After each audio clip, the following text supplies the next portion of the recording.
বারবার দুষ্কৃতীদের টার্গেট হচ্ছেন বৃদ্ধ বৃদ্ধারা। সেন্ট্রাল পার্ক দমদমের পর এবার রিজেন্ট পার্ক থানা থেকে ঢিল ছোড়া দূরত্বে আবারও আক্রান্ত এক বৃদ্ধা। ছুরি দেখিয়ে ভয় দেখিয়ে তার কাছ থেকে গয়না লুট করা হয়, লক্ষাধিক টাকার গয়না এবং নগদ লুট করা হয় এক বৃদ্ধার কাছ থেকে।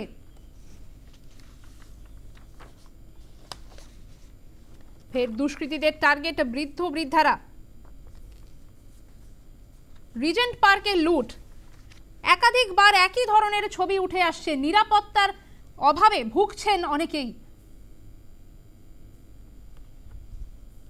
সেন্ট্রাল অ্যাভিনিউ দমদমের পর এবার রিজেন্ট পার্ক দুষ্কৃতীদের টার্গেট আবারও এক বৃদ্ধা। প্রশ্নের মুখে নিরাপত্তা।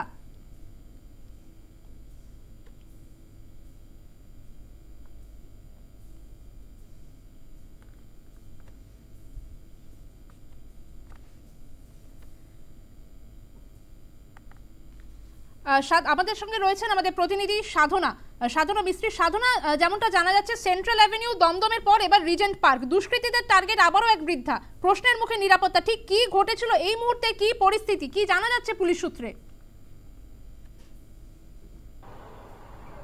দেখো, একেবারেই স্বর্ণালী জায়গায় জায়গায় দুঃসাহসিক ডাকাতির লুট এবং সেই ঘটনা বারংবার সামনে আসছে দমদম সেন্ট্রাল এভিনিউ এবং তারপরে যেটা দেখা যাচ্ছে একেবারে রিজেন্ট পার্ক থানা এলাকায় একেবারে ঢিল ছোড়া দূরত্বে যে বাড়িটি, আমার পেছনে ছবিটা একবার দেখানোর চেষ্টা করব। মুর এভিনিউতে এই বাড়িটি গতকাল রাতে 7টা থেকে 7:30টার সময় সন্ধ্যেবেলা এক বৃদ্ধা মহিলা তিনি যখন বাড়ি ফেরেন, ঠিক তার যেটা জানা যাচ্ছে বৃদ্ধার সূত্রে যে তিনি যখন বাড়ি ফিরছিলেন তার ঠিক পেছনই একজন দুই ব্যক্তি তার সঙ্গে ঢোকেন এবং সেই সময় কিন্তু তার বাড়িতে লুট চালানো হয়। তিনি যখন ঘরের ভেতরে প্রবেশ করেন, তারপরে যখন ঘরের লাইট অন করেন, সেই সময় সেই দুই দুষ্কৃতী তার সঙ্গে বাড়ির ভেতরে অর্থাৎ তার ফ্ল্যাটের ভেতরে প্রবেশ করে যায়। একজন তার গলায় ছুরি ধরেছিলেন এবং অপর আরেক ব্যক্তি লুট করতে শুরু করে। যেটা জানাবে একটু ছবিটা একটু স্পেসিফিক ভাবে দেখানোর চেষ্টা করবো। একেবারে ফার্স্ট ফ্লোর, সেই যে এই বর্তমানে আমরা যে 4তলা একটি ফ্ল্যাটের সামনে দাঁড়িয়ে রয়েছে, নিচে একটি জিম রয়েছে। পুরো বাড়িটিতে কিন্তু সিসিটিভি দিয়ে পুরো সিসিটিভি নিরাপত্তায় মোড়া রয়েছে। ফার্স্ট ফ্লোরে যেখানে গোলাপি রঙের একটি ফুলের টব দেখা যাচ্ছে, ঠিক সেই জায়গা সেইটাই কিন্তু এই বর্তমানে যে বাড়িতে ডাকাতিটা হয়েছে সেই ফ্ল্যাটটি।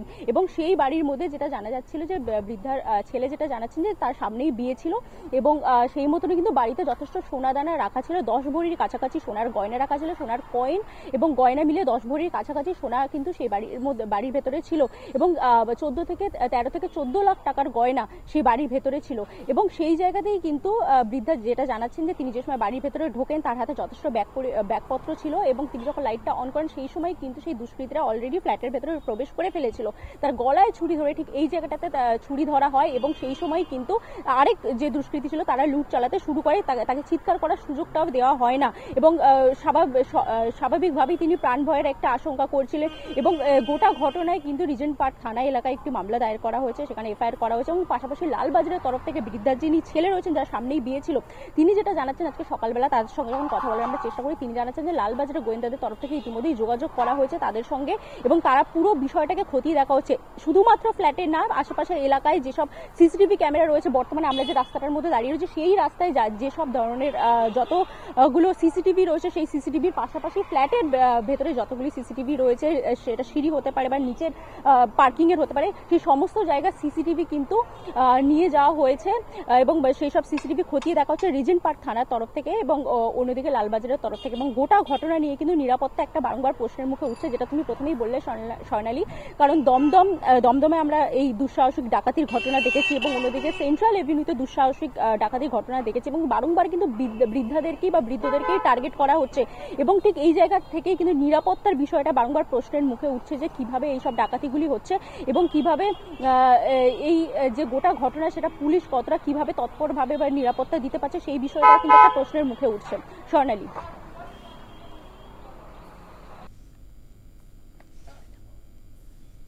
আপাতত অনেক ধন্যবাদ তোমাকে সাধনা।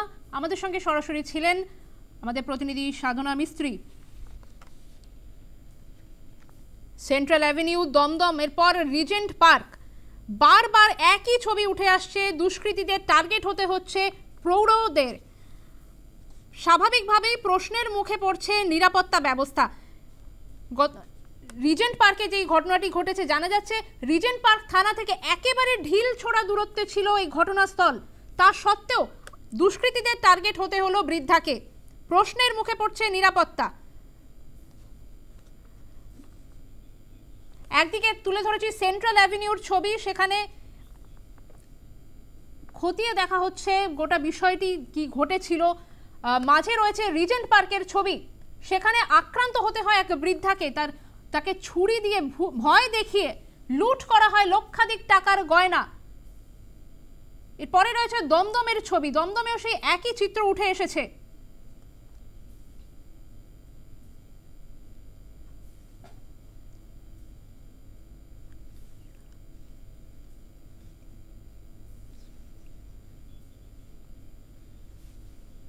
আমাদের সঙ্গে দমদমের নলতা থেকে রয়েছেন আমাদের আরেক প্রতিনিধি সন্তোষ ঠাকুর। সন্তোষ, আবারও দুষ্কৃতীদের টার্গেট হচ্ছে বৃদ্ধ বৃদ্ধারা।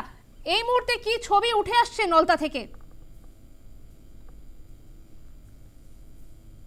আমি নলতা দাঁড়িয়ে আছি এবং এই মুহূর্তে যে ব্যারাকপুর আদালত, ব্যারাকপুর যে কমিশনারের তরফ থেকে যে ডিডি, সেই ডিডির আধিকারিকরা তারা ইতিমধ্যে এসেছেন এবং গোয়েন্দা বিভাগের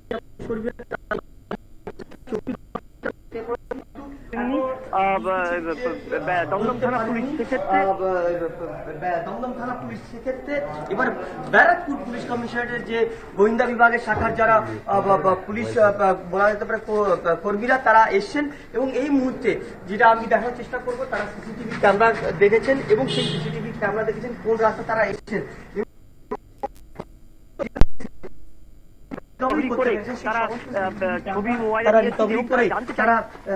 ছবি মোবাইলে নিয়েছেন এবং তারা জানতে চাইছেন কি কোন রাস্তায় তারা প্রবেশ করেছিলেন এবং কোন রাস্তায় তারা বেরিয়েছিলেন।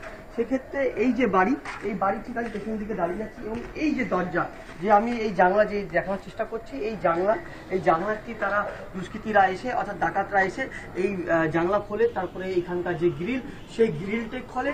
গ্রিল খোলার পর তারা প্রবেশ করেন 7 জন ডাকাত এবং 7 জন ডাকাত যারা মাথায় হেলমেট পরে এসেছিলেন এবং মুখ ঢাকা করে ঢেকে এসেছিলেন। তারপরেই তারা প্রবেশ করেন গতকাল রাত 2টা তারা প্রবেশ করেন গতকাল এবং প্রবেশ করার পর তারা প্রায় 2 ঘন্টা ভেতরে ছিলেন এবং 2 ঘন্টার মধ্যে তারা যে ছুরি তারা গলায় রেখে মহিলার ওপরে এবং তাকে বলা হয় যা সোনা গয়না তার কাছে আছে বা আমাদের যা জিনিসপত্র আছে সমস্ত দিতে হবে তাদেরকে। তারপরে সেই মহিলা সমস্ত কিছু দিয়ে দেয় এবং লক্ষাধিক গয়নার টাকার তার বাড়িতে লুটপাট মাচায় ডাকাতরা। তারপরেই তারা 4টের পরে এই বাড়ি থেকে বেরিয়ে যায় এবং এই বাড়ি থেকে বেরোনোর পর যে রাস্তা থেকে তারা বেরিয়েছিলেন সেই রাস্তা আমি তোমাকে দেখানোর চেষ্টা করব এবং আমি জায়গা আছি অর্থাৎ এই যে মেইন গেট, যে মেইন গেটের থেকে তারা দুষ্কৃতীরা ঢুকেছিলেন এবং যারা ডাকাতরা 7 জন এসেছিলেন, অর্থাৎ এই যে রাস্তা আমার ঠিক পাশে এই বাড়ির যে পেছনের রাস্তা, সেই পেছনের রাস্তা দিয়ে তারা আগে ঢুকেছিলেন, তারপর সেখান থেকে বেরিয়ে যান এবং তারপরেই তারা রেকি করেন।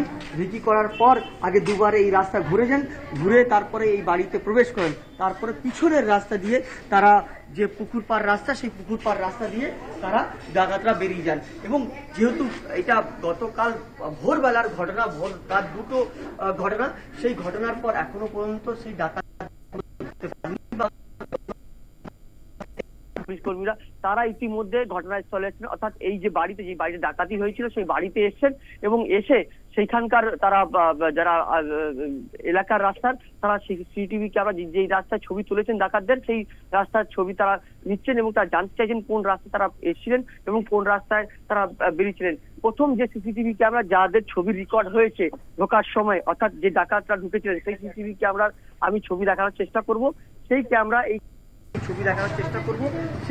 এই ক্যামেরা তাদের প্রথম ছবি ধরা পড়ে ঢোকার সময়। তারপরে পিছন দিকটাকে তারা বেরান এবং তারপরেই যে এলাকার লোকজনরা তারা জানান কি রাত্রিবেলা পায়ের আওয়াজ দিচ্ছিল এলাকা থেকে এবং এই রাস্তায় একাধিক লোকজনরা বাইক ঘুরে রেখেছিলেন এবং যে মেন রাস্তা যদি আমি আসি, মেন রাস্তা এই দিকটা, এই রাস্তা একেবারে সন্তোষ, তুমি গোটা পরিস্থিতির ওপর নজর রাখো। আপাতত ধন্যবাদ তোমাকে।